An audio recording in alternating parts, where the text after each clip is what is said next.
পবিত্র ঈদ ও পবিত্র রামনবমী যাতে শান্তিপূর্ণভাবে পালিত হয় তার জন্য আজ কংগ্রেসে শান্তি বার্তা মিছিল না খোদা মসজিদ দিয়ে মহাত্মা গান্ধী রোড রাম মন্দির যায় এই মিছিলটি।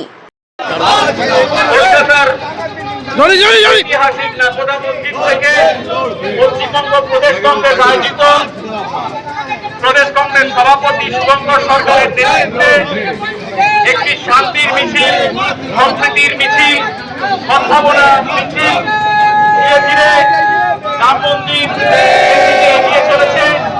এই মিছিলে আমি চাই যারাই পার্লামেন্টে কথা বলবেন তিনি কোন পদে আছেন, কোথায় আছেন দেখার প্রয়োজন নেই। তার বিধায়ক পদ, সাংবিধানিক পদ থাকলে বাতিল হওয়া প্রয়োজন। কেন?